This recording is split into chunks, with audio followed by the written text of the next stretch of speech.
김영선 박사의 동영상과 유튜브를 시청하시는 여러분 안녕하십니까? 김영선 박사의 부동산 투자 연구소에서는 경기도 용인시와 안성시 토지를 전문적으로 연구 분석하는 곳입니다. 특히 많은 분들이 지금 대한민국의 부동산 시장에 있어서 아파트 시장에 대한 정부의 규제가 심하다 보니까 지금 토지 시장으로 많은 그러한 부동자금이 움직이고 있는 그러한 트렌드를 직접 현장에서 피부로 느낄 수가 있겠습니다.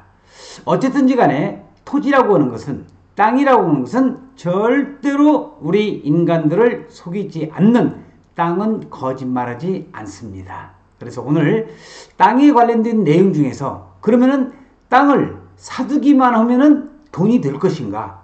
자, 그 내용을 가지고 여러분들에게 제가 알고 있는 케이스 스터디를 중심으로 해서 여러분들에게 말씀드리고자 합니다.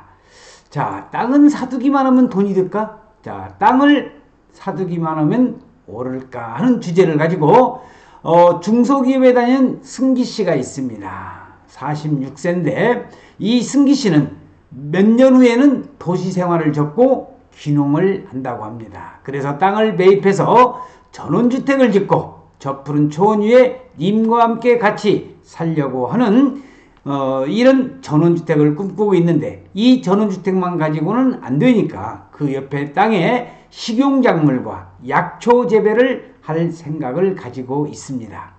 주말이면 아내와 함께 전국을 촘촘히 누비고 다니고 있던 중에 그런대로 본인의 마음에 드는 땅을 찾았습니다. 물론 미래가치, 자본 수익도 감안해서 고른 땅이고, 그런데 토지 이용계획 확인서라고 있죠. 우리가 토지를 구입할 때는 반드시 토지 이용계획 확인원을 볼 줄은 아셔야 됩니다.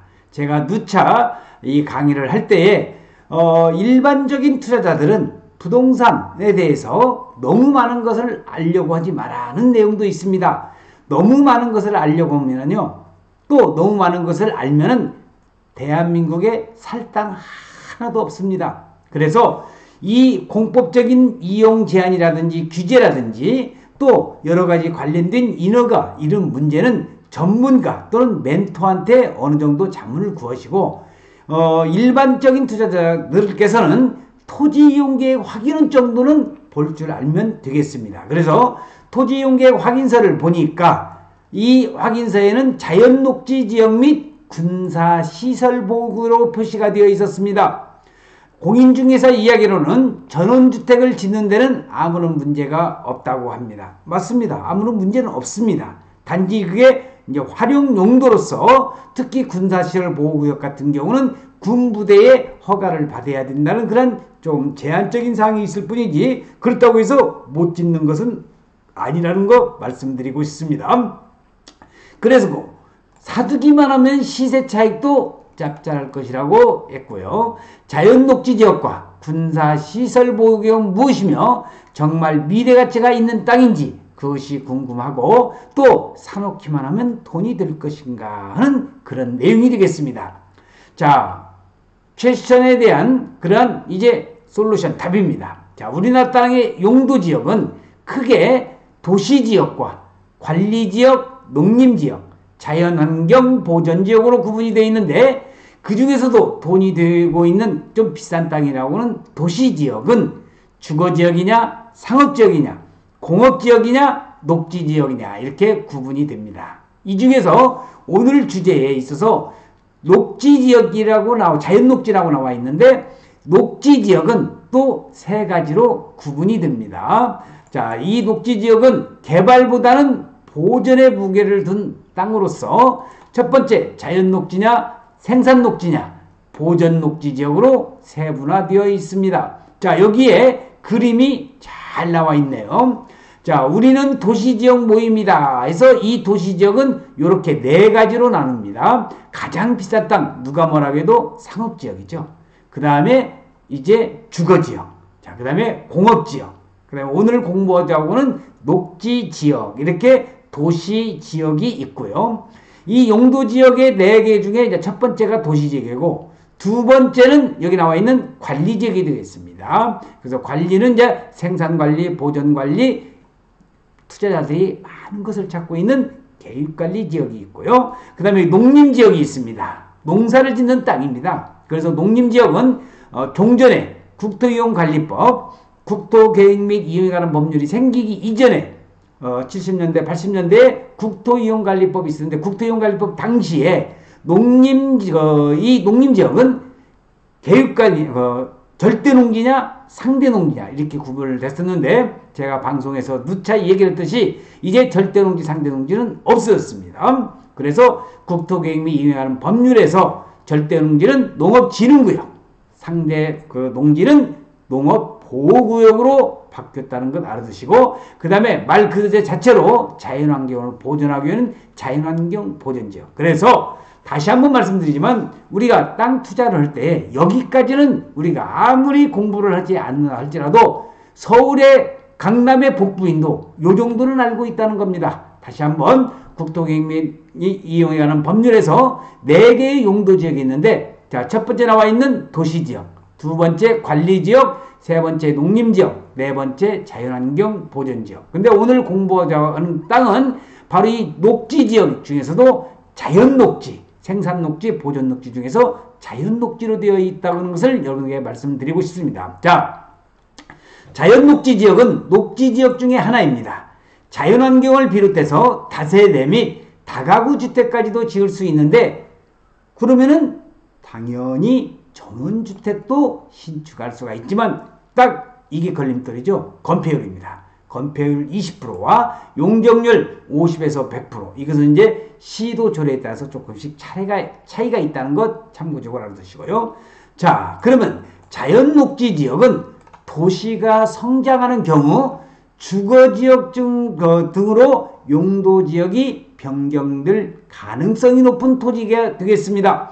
국토계획 및 이용에 관한 법률 시행령 84조와 85조를 참조하시면 아주 명확히 알 수가 있고 일반론적인 투자자들은 국토계획 및 이용에 관한 법률 84조다 80 이런 거 아실 필요 없어요.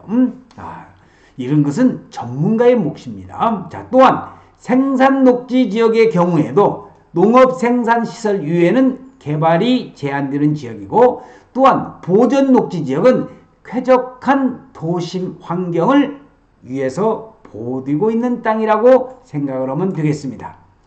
땅의 미래 가치는요, 꼭 용도지역만 가지고는 판단할 수가 없습니다. 땅은 아무리 용도지역이 좋아도요, 그 지역에 개발 계획이 없다면 미래 가치는 장담할 수 없기 때문이 되겠습니다. 땅이 소재한 지역에 일자리가 생기면서 인구가 늘어날 가능성이 높아야 미래 가치가 높은 땅입니다. 그래서 저는 땅 투자를 할 때, 토지 투자를 할 때 도로가 중심적으로 도로를 생각하고 아주 중요한 인구가 증가되는 곳에 투자를 해라. 인구가 증가되는 곳에 투자를 해서 절대적으로 손해를 보는 경우가 없다는 것을 다시 한번 재차 여러분들에게 강조를 드리고 있습니다. 자, 그러면은 대부분의 전원주택은 주변의 자연경관이 수려한 곳에 짓습니다. 그렇게 자연경관이 좋은 곳에 기업이 들어서는 것은 어렵고요. 따라서 전원주택을 짓기에 적합한 곳이라고 한다면 미래가치에는 한계가 있어. 무슨 얘기냐? 자, 전원주택을 지을 수 있는 땅이 지금 자연녹지라든지 또 관리지역에 있어서 생산관리나 계획관리나 또 보존관리, 생산관리지역이나 보존관리지역에서도 전원주택을 지을 수가 있다는 겁니다. 그런데 이 전원주택을 짓는 데는 땅값 상승에는 한계가 있습니다. 곧 땅값이 상승하는 것은 그렇게 많지가 않다는 거죠. 다만 녹지지역 중에서 자연녹지지역은 생산녹지지역 또는 보존녹지지역보다는 양호한 땅이라는 겁니다. 자, 다시 국토계획 및 이용에 관한 법률에서 용도지역과 거기에 따른 이제 중분류, 소분류가 나와 있는데, 자, 여기 말씀드린 도시지역입니다. 도시지역은 주거지역이냐, 상업지역이냐, 공업지역이냐, 녹지지역이냐 이렇게 4개를 나누고 소분류에 있어서 주거지역을 나눈 또 나눕니다. 1종이냐, 2종이냐, 또는 일반이냐, 전용주거지역이냐, 준주거지역이냐. 준주거지역 아주 땅의 효용성이 높죠. 자, 그 다음에 도시지역의 상업지역에 있어서 중심 일반 유통 근린 상업지역으로 구분이 되고, 특히 중심 상업지역은 건폐율과 용적률이 엄청나게 높은 거죠. 그만큼 활용 가치가 높다는 거죠. 공업지역은 전용 주거지역이냐 일반 공업지역이냐 또는 준공업지역이냐로 구분이 되고요. 녹지지역, 오늘의 주제입니다. 보전녹지냐 생산녹지냐 자연녹지, 그 중에서도 자연녹지가 가장 활용성이 높다는 거 참조적으로 알아두시고, 관리지역은 보전, 생산, 계획관리로 나누고 있고요. 자, 농림지역은 농업진흥구역이냐 농업보호구역이냐, 자연환경보전지역은 말 그대로 자연환경을 보존시키기 위한 자연환경 보전지역이 되겠습니다. 자, 그래서 국토개혁이 이용하는 법률에서 우리가 4가지 용도지역은 꼭 알아두셔야 되는 거야. 도시지역이냐 관리지역이냐 농림지역이냐 자연환경 보전지역. 조금 더 알고 싶다. 그런다면 중분류에 있어서 도시지역을 주거지역, 상업지역, 공업지역, 녹지지역으로 구분되고, 관리지역을 계획관리냐 생산관리냐 보전관리냐, 농림지역은 농업진흥구역이냐 농업보호구역이냐 이렇게 구분된다는 요 정도까지만 알아도요 일반 투자자로서는 아주 상당한 그런 지식을 섭렵한 거나 마찬가지이기 때문에 이 이상 더 이상은 이제 들어가면은 어떻게 해요? 너무 많이 알려고 보면 다칩니다.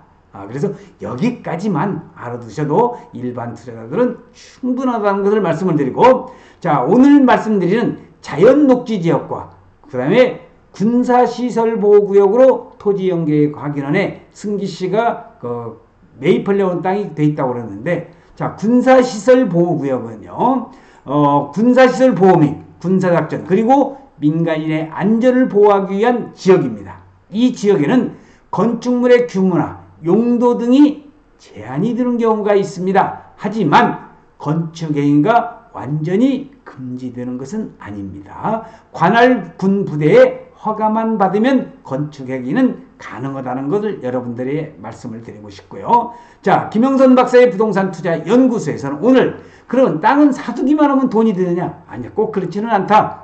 대부분의 땅은 거짓말을 하지 않기 때문에 오르는 것만은 사실입니다만은, 땅은 용도지역, 용도구역이라든지 또는 인구의 증가성 또는 도로의 교통을 해서 그 주변 지역이 어떻게 개발되느냐에 따라서 그 땅의 미래 가치는 엄청난 차이가 있다는 것을 꼭 알아두셔야 되겠습니다. 그래서 오늘 김영선 박사의 부동산 투자 연구소에서는 이제 태풍도 지나갔지만은 이 이놈의 코로나는 아직까지도 진정성이 이렇게 진정되지를 않고 있습니다. 우리 국민 모두가 하루빨리 이 고난과 고통을 떨쳐내기 위해서 사회적인 거리두기라든지 우리 이런 거에 정부의 적극적인 그런 방역 방침에 동참을 해서 하루빨리 코로나가 종식되기를 기원을 하면서 2020년 9월 10일 아주 날이 맑은 그런 아침에 김영선 박사의 부동산 투자 연구소에서 땅은 절대로 거짓말하지 않습니다. 땅 투자에서 잘못된 판단으로 해서 손해본 사람이 일부 있지만은 땅은 가지고 있으면은 절대로 거짓말을 하지 않고, 땅은 재테크로서 또 그 땅 소주 지주한테 경제적인 부를 창출할 수 있는 땅이라는 것을 여러분들에게 말씀드리면서 오늘 동영상 촬영 마칠 수 있도록 하겠습니다. 김영선 박사의 부동산 투자 연구소에서 여러분들이 돈이 될 수 있는 땅, 미래가치가 풍부한 땅을 정확하니 공법적인 이용, 규제 또는 권리 분석을 해서 돈이 될 수 있게끔 땅을 가공할 수 있는 충분한 연구진과 조직을 갖추고 있습니다. 그래서 여러분들께서 토지 투자에 대해서 관심이 있으신 분들은 여기 사진에서 나오는 바와 같이 여기에 문을 두들겨 주시면은 최선을 다해서 성심성의껏 여러분들에게 토지 상담에 응할 것을 약속을 드리면서 오늘 동영상 촬영 마칠 수 있도록 하겠습니다. 시청해주신 여러분 대단히 고맙습니다. 감사합니다.